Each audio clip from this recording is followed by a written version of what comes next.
When it comes to a boiling water bath, there are so many different options for equipment for canning. This is the most basic of canners. It consists of a lid, a large pot. This one's a little smaller than some of my other ones. And then something to separate the jars from the bottom, because if there's the direct heat on the jars themselves, it will actually crack the jars. So this is super important. Now, sometimes they'll have more of a plate on the bottom like this one does, and that plate works just as well as the basket. I like both of them. I probably like the plate a little bit more because it takes up less room inside the canner. And some of the baskets will actually have little dividers in here, which reduces the number of jars that I can have in it. A boiling water bath is good for canning any high acid items like fruits and pickles because of the addition of the vinegar, and any fermented foods like your sauerkraut. So I've showed you my most basic of canners. You may have seen me using this one in my videos as well. Now this one has the lid, it's a large pot, and it has something to keep the jars from touching the bottom. Now it also is a beverage container when I want it to be, and I kind of like this because I can take the spout and I can actually put it directly over the sink. So at the end of my canning session, I just open up the spout and it goes right out. This is by Roots and Harvest, and it's been super nice. I just put the dial right at boil and then it maintains it the whole time. This is one of my favorite canners recently. It has the capability of doing both pressure canning and boiling water bath. And again, it's got the pot, it's got the plate, and then it's got the lid. So this has worked just wonderfully for me because I can just set it and then walk away. I don't have to worry about it. It's gonna maintain that 212 degrees for the proper amount of time.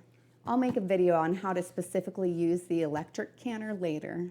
So just like the electric canner, a regular pressure canner can also be used for water bath canning. It's got the pot, it's got the basket, it's got the lid.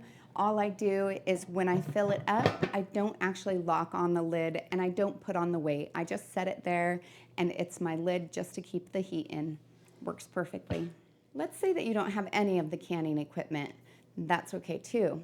All you need is a pot, something to keep your jars off of the bottom, and then a lid or maybe even a baking sheet that you could set over the top. The rings to the jars actually work really well for putting in the bottom and keeping the jars off of it. What I've found is that the regular mouth work better because they have smaller holes in between. The key for a water bath canner is that you need to separate the jars from the bottom and keep it at a boil for a specified amount of time. The recipes almost always tell you the amount for at sea level because it's 212 degrees at sea level, but as altitude changes, so does the temperature of boiling water. So that means that as your altitude changes, the length of time that you need to water bath something changes. So go ahead and take a look at my altitude video. I'll put a link in the description below. So just to go through the process real quick, if I were canning up this jam, what I would do is fill it up to the required headspace. Generally speaking, for a jam, you're looking at 1/4 of an inch of headspace. And then I would place it inside my boiling water bath. Usually if they have a basket, I'll put them in the center first so that it doesn't get off kilter. It'll kind of tip otherwise. And then I place it down in the water. I want the water to go over the top by anywhere from 1 to 2 inches. Now for a jam, usually it's gonna be 10 minutes in the boiling water bath. So since I'm at 1,200 feet, I would go for 15. I'd place this on the stove, bring it to a boil, and then I wouldn't start my timer until after it was at a rolling boil. When that timer's up, you remove the lid, turn off the heat, and let it cool down for 5 minutes. This is actually kind of an important step because if you don't, it can leak out the ingredients and get on the lip of the jar, making it so that it doesn't seal. So after that 5 minutes, I'll pull it up, take it out. Of course, it'd be hot, so I'd take it out with my jar lifters and set it on usually some kind of a towel or heat-resistant surface so that I don't ruin my counter or break my jar. Then I would leave it there for 24 hours so that it could get a good seal. You can tell that it has a good seal if the center of the lid has depressed down.